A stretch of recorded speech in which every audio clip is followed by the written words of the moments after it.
Julián Gutiérrez Jiménez es abogado y profesor asociado de Derecho Administrativo de la Universidad de La Laguna, máster en Asesoría Jurídica de Empresas por el Instituto de Empresa de Madrid, profesor de Planeamiento y Organización del Territorio, así como Sistemas de Gestión Urbanística. Anteriormente también de Introducción al Derecho Ambiental en Canarias, profesor y coordinador del módulo en 3 ediciones del Máster de Derecho Urbanístico de Canarias de la Universidad, autor del libro Derecho Urbanístico de Canarias. Planteamos justamente por la complejidad de los temas que estábamos tocando, la dimensión de la ordenación del suelo, de la ordenación del territorio y el paisaje. Hemos tratado el paisaje desde distintos ángulos, hemos utilizado los caminos como elementos vertebradores, pero nos ha dado estos 3 días la oportunidad de entrecruzar por muchas miradas y desde muchos ángulos en un ejercicio de la ecología de saberes que Dani ahora nos planteaba. Llega una cuestión introductoria además después para la mesa redonda que tendremos a continuación, que es justamente en el marco de la nueva ley del suelo y de ordenación del territorio, cómo se configuran y se plantean estos elementos. Buenas tardes. Es un placer, digamos, entre otras cosas, volver a comentarme con el compañero, porque además cada vez que coincidimos, y es verdad, ha participado en las 3 ediciones de nuestro máster, además muy querido en la casa me refiero a mi área de Derecho Administrativo, y además tenemos otra singularidad, y es que tenemos alguna querencia norteña de proximidad, y por relaciones pues nos conocemos mucho. Nos conocemos, discutimos y sobre todo nos divertimos, que es una cosa muy peculiar cuando alguien piensa que lo que tenemos que hacer es discutir.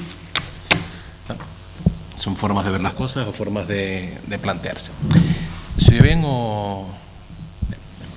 Bueno, el encargo fue un poco peculiar, porque claro, ordenación del territorio y el paisaje.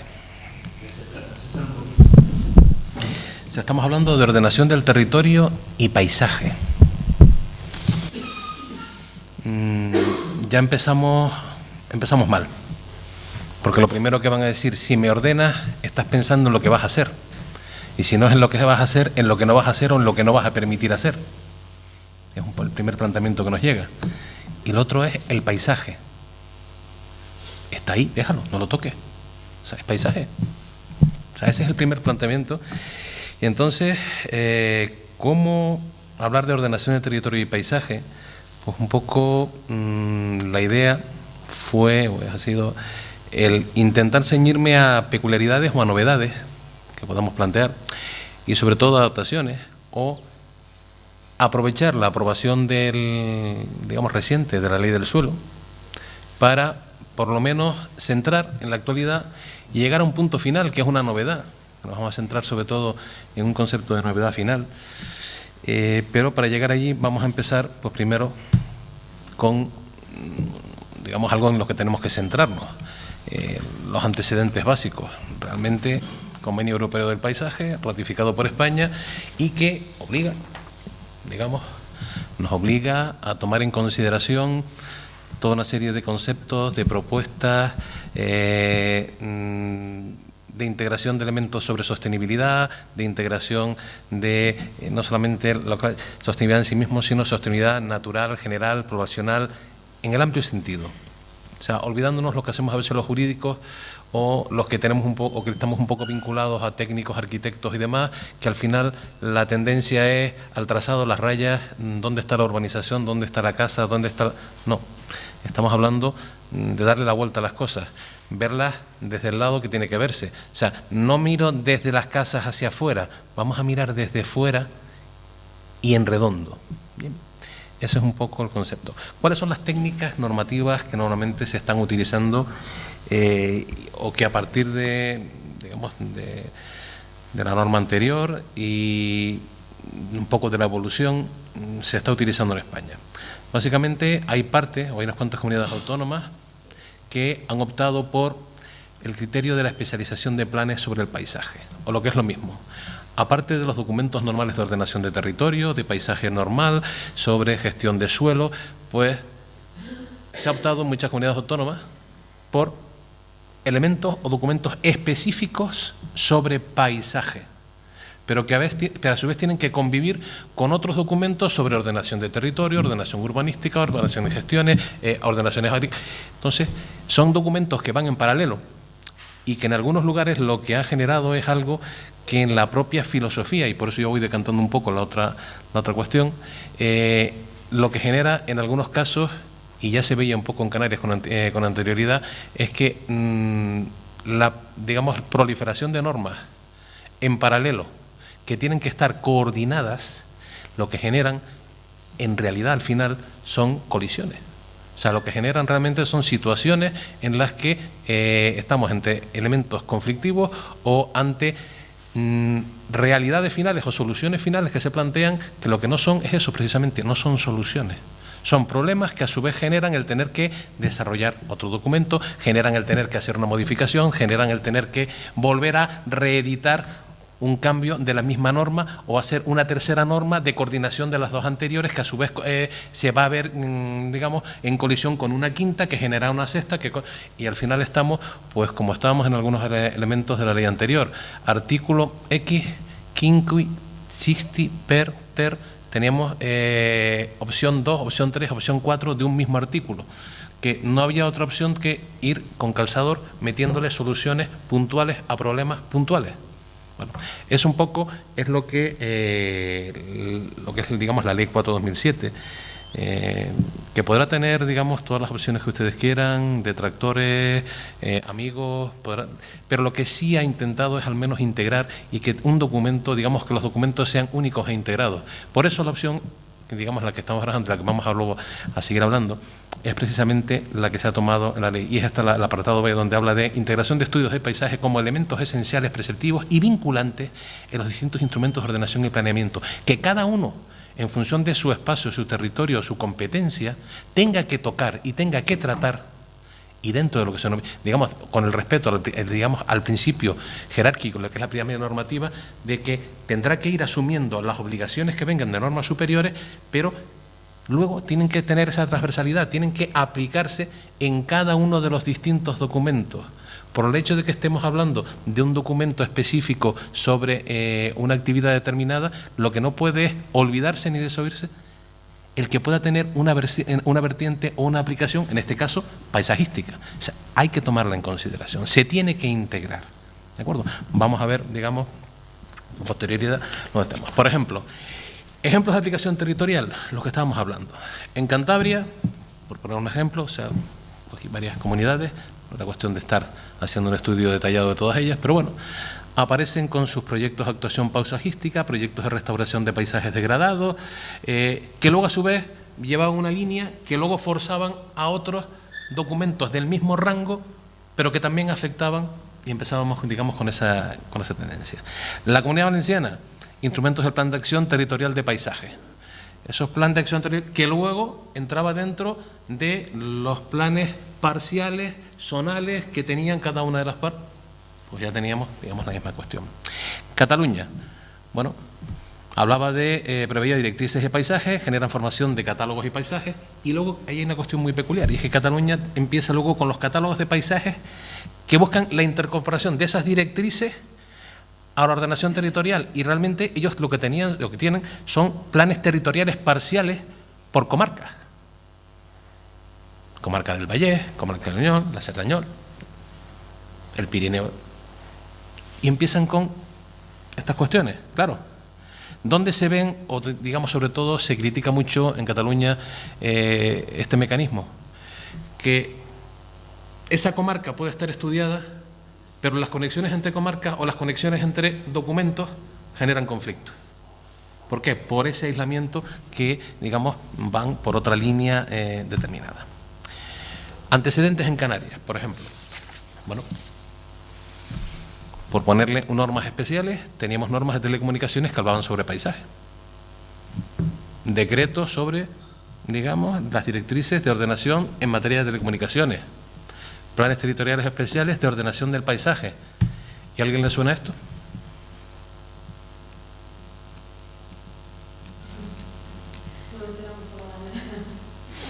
Claro. ¿Qué pasó? ¿Por qué? Claro. esas colisiones, cuestiones de incompetencia, cuestiones de vulneraciones, y ya empieza, digamos, ¿por qué? Porque cuando el mecanismo es el de generar normas que vayan en paralelo, lo que puede ocurrir es que en cualquier momento nos encontremos con que haya simplemente no una paralización, pero sí una disfunción, o el que se pueda considerar que hay materias que pueden tener carácter básico de normativa o legislación estatal que ni siquiera con la autorización de las leyes de ordenación de territorio, y por mucho que tengas el amparo de la ley canaria, estás invadiendo cuestiones que son básicas de otras materias. ¿Y qué es lo que ocurre? Que lo que previene luego es su nulidad o declaración. O sea, ese tema pues sí que suele pasar, y hay que tener, cuidado. No sé si tal vez está un poco pequeño, pero bueno, les voy aclarando para que no haya tanto problema. ¿Qué opciones, o que adapta la ley, en cuanto, para hacer un repaso de cuestiones puntuales que se realizan en este tema? De entrada, crea lo que es el Observatorio del Paisaje. Me van a decir, si tú quieres jubilar a alguien, mándalo a un observatorio y así no molesta. Es una técnica, o sea, eso es muy fácil. Tú a alguien lo asciendes, lo haces general de algo, mariscal de campo, le das todos los galones y lo pones en un sitio donde no funcione y no haga nada.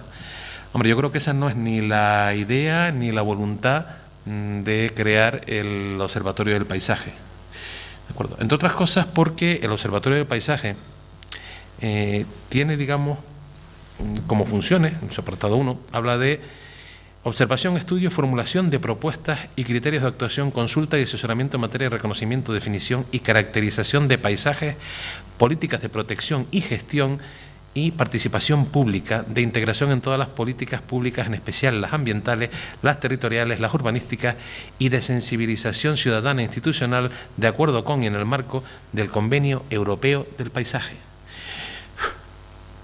Y el que consiga leerlo de corrido, alérgico o asmático creo que no es. Vamos. Pero lo que está claro, ¿por qué? Son contenidos. ¿Dónde sí les doy la razón? En el apartado 2, que dice: reglamentariamente se establecerá la estructura y el régimen jurídico de funcionamiento de este órgano autonómico. La cuestión es muy fácil. Si hay voluntad de que realmente ejerza, funcione y que realmente tenga una influencia sobre el resto de las cuestiones que vamos a hablar, pues hay un tema que está claro. No puede quedarse dormido a futuro, ¿no? Tiene que ser, uno de los elementos que en fase reglamentaria se desarrolle, lo antes posible. Si queda por detrás de otras revisiones, otras previsiones, otras modificaciones, pues evidentemente, pues a lo mejor es que no se considera tan prioritario. Ese es un índice que les dejo simplemente en el aire y que cada cual valore o saque las conclusiones que considere. ¿De acuerdo? Bueno, el artículo 33 también establece elementos o criterios a respetar dentro del suelo rústico.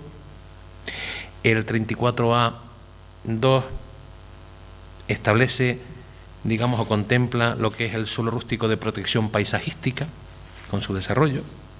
El 58 nos habla de las determinaciones de ordenación de directa aplicación de carácter subsidiario, y sobre todo en las determinaciones de aplicación directa en las normas. El apartado 1 es muy peculiar, porque les dice que todo acto de aprovechamiento y uso del suelo rústico deberá respetar las siguientes reglas. Y ahí nos habla, en concreto, básicamente, aquí me llama la atención, o quiero plantearles hablar sobre dos: el apartado A y el apartado G. En el primero habla de lugares de paisaje abierto y natural. Lo digo para concretar las ideas de lo que luego podemos ir hablando cuando hablemos del resto de las cuestiones. Pero claro, tenemos que ver qué es lo que se protege. Y aquí lo que estamos diciendo es: deberá respetar las siguientes reglas. En lugares de paisaje abierto y natural, sea rústico o marítimo, lo tenemos muy antiguo, rural o marítimo, pero claro, luego sigue, no se lo ponen por ahí.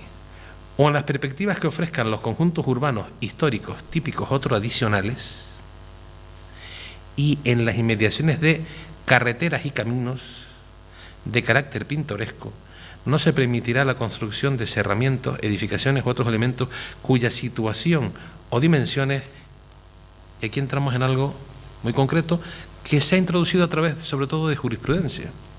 Habla de que limiten el campo visual o desfiguren sensiblemente las perspectivas de los espacios abiertos, terrestres, marítimos, costeros o de los conjuntos históricos o tradicionales. Fíjense lo que estamos hablando. Todo aquello que limite el campo visual o desfigure sensiblemente las perspectivas de los espacios. La perspectiva es subjetiva, evidentemente. O sea, estamos hablando de un concepto subjetivo, no de un concepto objetivo. Porque la perspectiva, ¿cuántas perspectivas hay? Tantas como observadores, tantas como intenciones, tantas como voluntades, podemos decir, ¿no? Cuando nos abre el campo, nos ponemos a pensar, ¿qué es lo que puedo yo? Y ya lo entronco con algo de lo que el compañero sabe mucho, que es el tema de la participación. Porque a través de la participación, a través de la insistencia, a través de la puesta en conocimiento, a través de trasladar una idea, o sea, eso de el creértelo y hacerlo, llega un momento que alguien se lo cree y lo hace, y con el tiempo convence un segundo, convence un tercero, convence un cuarto, pero es que llega un momento que es un grupo y ese grupo convence a otro grupo, y lo que es una idea al final puede acabar siendo realmente no una idea, sino una tendencia, y una tendencia en la que, vamos a hablar con más claridad, quien luego es gestor político que tiene que hacer las propuestas, pues la puede acoger o no la puede acoger. Porque fíjense de lo que estamos hablando. Estamos hablando de esa percepción, ¿de acuerdo?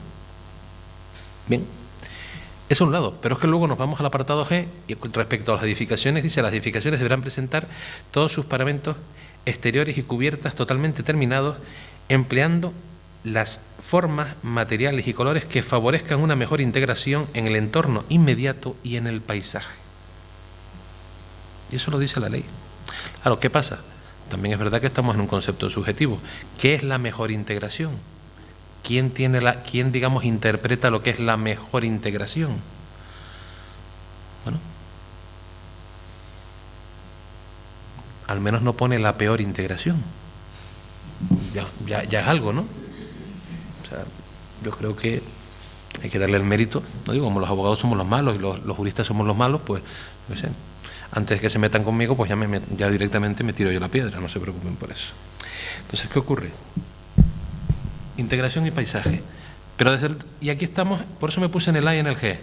Me he puesto desde fuera del elemento edificatorio y desde dentro del elemento edificatorio, en las dos perspectivas, y esa es la dualidad con la que chocamos normalmente, o son los intereses, vamos a hablar ya un poquito más claro, con los que se chocan, que ocurre desde dentro y ocurre desde fuera. Y desde dentro no siempre es, porque claro, es fácil hablar desde fuera de lo ajeno, el problema es cuando tienes que hablar desde fuera de lo propio. Ahí ya te duele, ahí ya sin querer igual te vas y te pones dentro, no te pones fuera. Entonces, hablar y opinar es muy fácil algunas veces, pero hay otras que las cuestiones o las decisiones tienen consecuencias y esas consecuencias tienen que valorarse. ¿Por qué? Por un coste social, por un coste ecológico, ambiental, lo que quieran, económico. Tenemos que verlos ahí, ¿de acuerdo? Bueno, continuamos, simplemente ideas para luego poder centrarnos en otras cosas. El artículo 60 habla de las bodegas en suelo agrícola de explotación o zonas de explotación vitivinícola y dice que deberán respetar el entorno del paisaje en el que se encuentren. ¿Por qué? Porque la ley sí que entiende o permite digamos, la adecuación o el acercamiento de los elementos de almacenamiento a las facultades productivas. Bueno, lo ha establecido este artículo. El 89F de las directrices habla respecto al paisaje como contenido para formular estrategias y criterios de integración de planificación territorial, ambiental y urbanística. El 95.1 habla de los fines fundamentales de la protección y conservación, digamos precisamente el paisaje, la protección del paisaje. El 96.2C, cuando habla respecto al contenido de los planes insulares, en el apartado C habla de identificación, ordenación y evaluación de paisajes representativos de la isla. identificar, ordenar y evaluar, a fin de preservar. O sea, todo esto es, primero, qué es lo que hay, dónde están, lo tengo que conocer, lo primero es el conocimiento y después actuar. ¿Cómo? Pues a fin de preservar valores naturales, patrimoniales, culturales, sociales y económicos con especial atención a los que por su calidad, fragilidad o significación deban tener un tratamiento especial. Con lo cual, también la discriminación positiva y negativa en función de las especialidades. ¿De acuerdo? El 104C tipifica, en concreto, una categoría, y esta sí es una categoría especial sobre el paisaje, pero no podía ser de otra manera, que son los planes especiales de paisajes protegidos. ¿Pero por qué? Porque se aplican obligatoriamente por ley porque es el elemento de ordenación y gestión y, digamos, es su ley de aplicación en ese tipo de espacio natural protegido. ¿De acuerdo? Precisamente el plan especial de los paisajes protegidos. Y lo último, que es donde nos vamos a centrar un poco ahora, que es la novedad. Los catálogos de impactos que regula el artículo 152 de la Ley 4/2017. Catálogos de impacto. Aquí, digamos que voy a hacer algo, no sé si políticamente correcto o incorrecto. Los que me conocen saben que de vez en cuando me olvido y pongo meto dedos donde dicen algunos que no hay que meterlo. Y aquello de la memoria histórica, ¿no? Vamos a comparar. La primera columna, bueno, si quieren, la columna de este lado. Yo voy ya para no hablar de lugares ni posiciones, sino simplemente. La primera columna era el proyecto de ley del suelo de Canarias, que se remitió al Parlamento. El artículo 153 habla de catálogos de impacto. Y el 152 es el que resulta, digamos, el equivalente que resultó aprobado en la ley.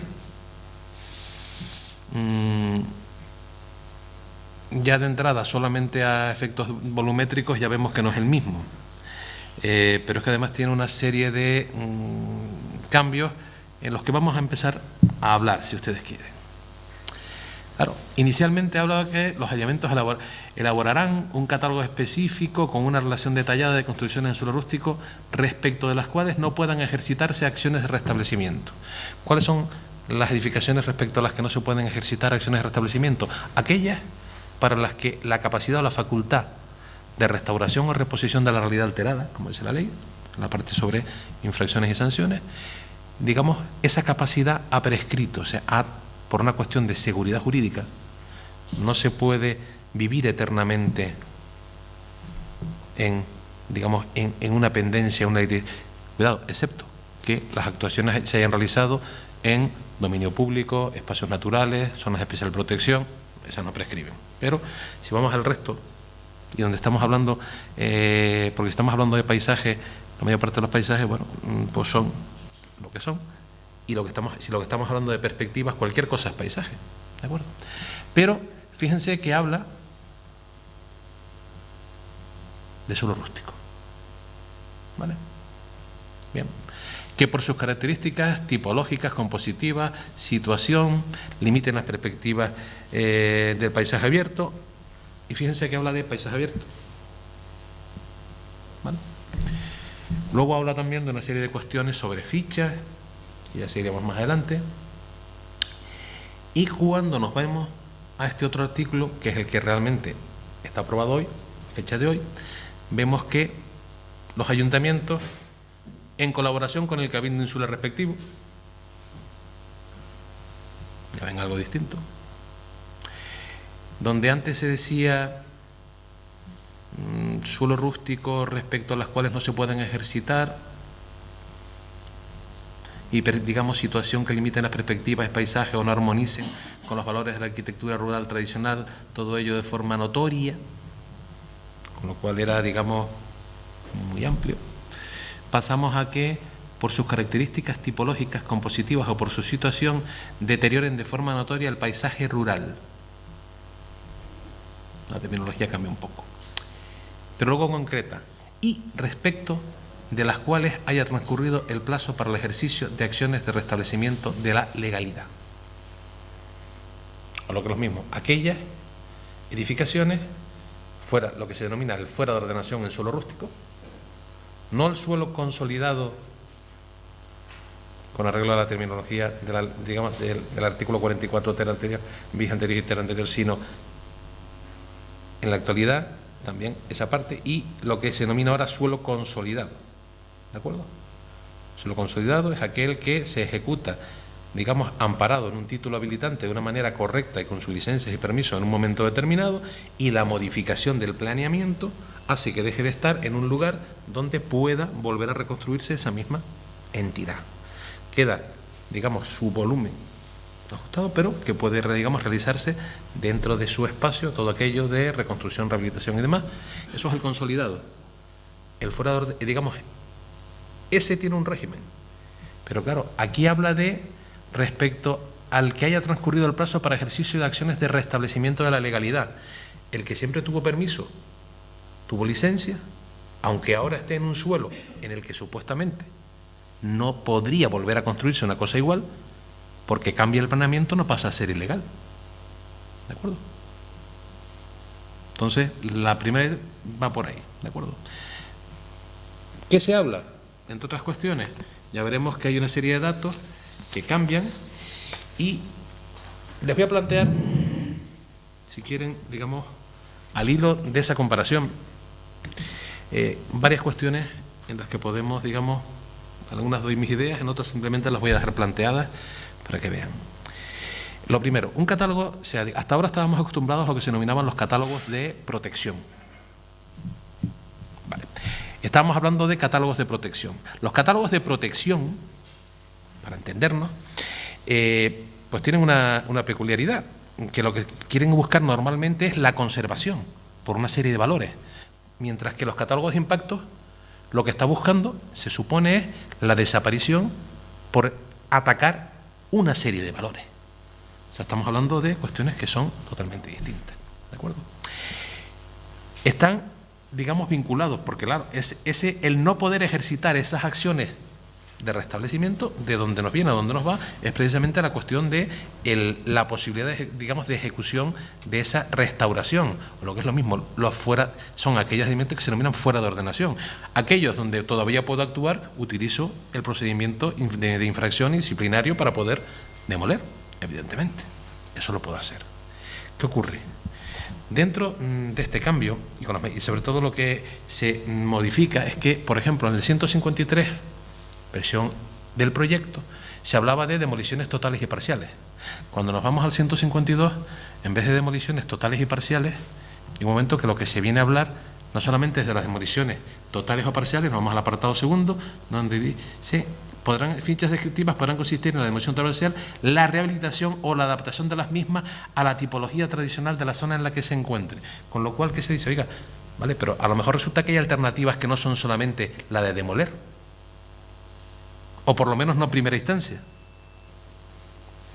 Por eso ven un poco el cambio. Lo que en su momento era más radical y era solamente demolición total o parcial, ahora habla de otras cuestiones o otras alternativas.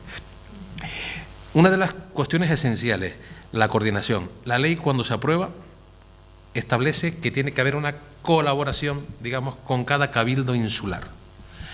¿Quién lo elabora o no lo elabora?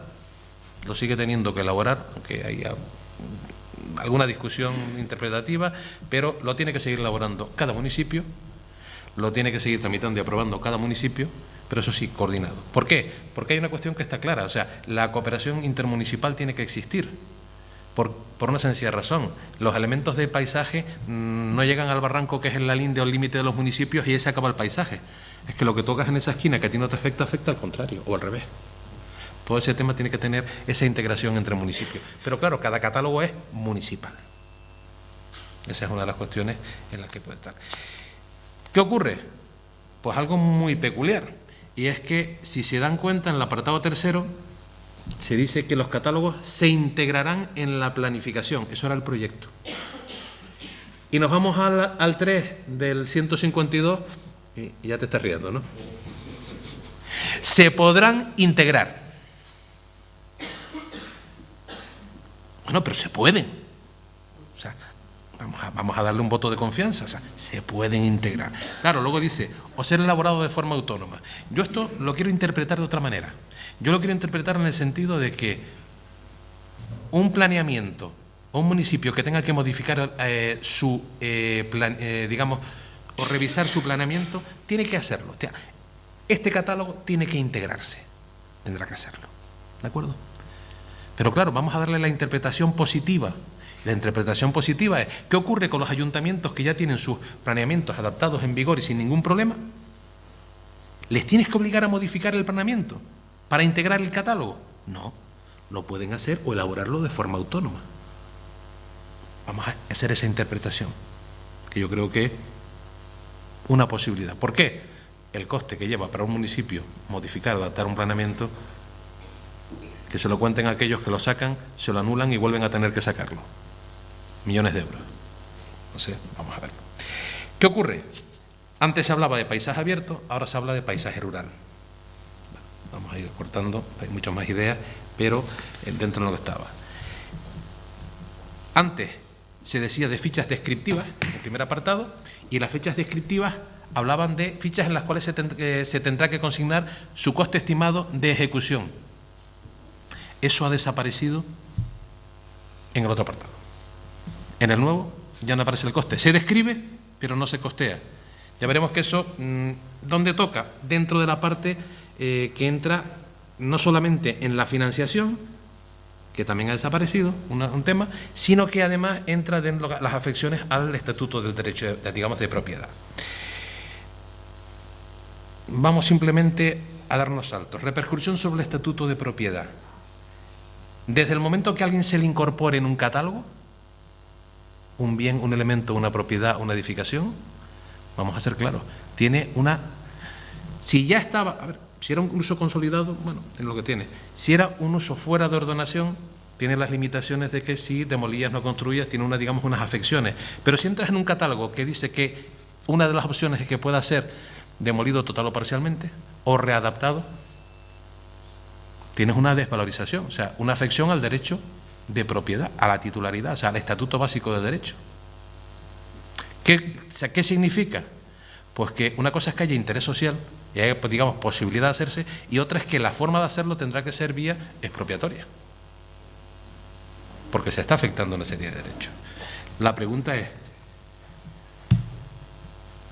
antes el artículo 341, sobre, digamos, cuando hablaba de las licencias, contenidos de licencias, al apartado tercero y cuarto, decía, sobre todo la parte que tienen por aquí, cualquier licencia de obra comporta el deber de abonar con carácter previo el 1% del presupuesto para ejecución material. Los recursos obtenidos por dicho canon se destinarán a actuaciones públicas previstas en el catálogo de impacto. Si ustedes ven, el canon que se retal se regirá por las reglas aplicables. Apartado tercero y cuarto. Ley 4/2017 está completo. Apartado 3 y apartado 4 no está. Desapareció en sede parlamentaria. O lo que es lo mismo, esa previsión de financiación ha desaparecido. Tendrá que ejecutarse con cargo a ¿qué? Con cargo a presupuestos municipales. Cuidado, el catálogo es ejecutivo, no es voluntario. Si usted integra en el catálogo, se puede exigir que se cumple. La pregunta es, ¿hacemos un catálogo expansivo? ¿Qué es lo que coloca? ¿De manera arbitraria? ¿De manera justificada? ¿Vamos a una notoriedad evidente? Porque claro, lo que se ponga, el problema es que tiene un coste añadido, o sea, y una, digamos, tiene que haber una previsión o una posibilidad en un plazo determinado.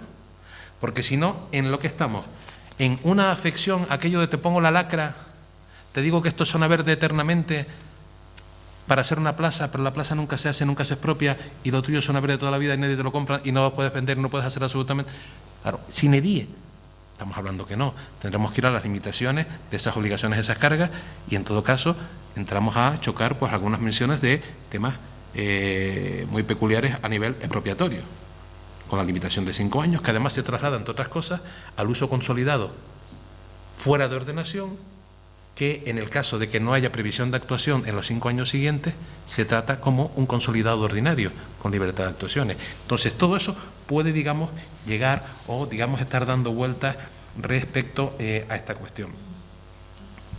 temas de valores, temas de actuación. Solamente, y ya concluyo, antes de que me saque, porque la bandera me la sacó y falta el rejón para que me lo dé. Menos mal que somos amigos, que si no... La cuestión es muy fácil ahora mismo. Estamos hablando solamente de demoliciones y tal. Quedan muchas cosas y discusiones. Les puedo decir que de cada 2 líneas de aquí podemos echar 5 cafés y 4 comidas, ¿eh? Se los puedo decir. Porque si le empiezan a dar vueltas, da para mucho las posibilidades o las implicaciones en la vida práctica, en la vida real.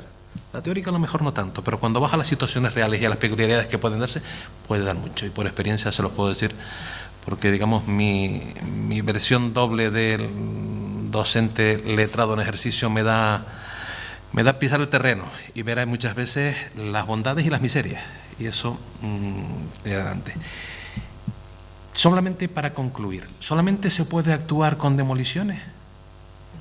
¿O también vía este catálogo, o como previsión antes de ese catálogo, se puede actuar, por ejemplo, ordenando el que las edificaciones se concluyan?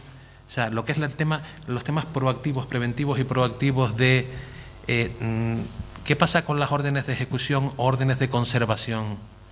¿Qué pasa con que esas cosas, digamos, realmente se hagan, se impulsen, y que cuando alguien tenga esa obligación pero no pueda cumplir, oiga, pues cuando se acredite hay financiación para poder hacerlo? Hay ayudas que se pueden intentar trasladar, que de todas maneras le van a costar al municipio. ¿Qué más quieren? Lo dejo en el aire. Siguiente tema, ¿solo demoler?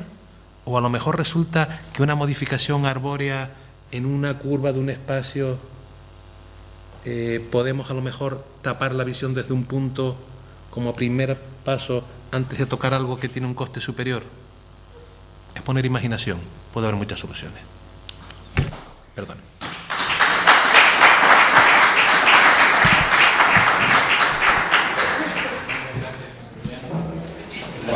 Empezamos, desde el año pasado nos planteamos que desde los caminos estábamos teniendo que tratar por necesidad la ordenación y la gestión del paisaje, y realmente al abrir esta puerta hemos entrado enfrente de una grandísima complejidad que hemos visto en esta jornada. Se han tocado muchísimos y muchos aspectos que me queda la frase que planteaba Tony de Altieri, de problemas complejos, soluciones complejas.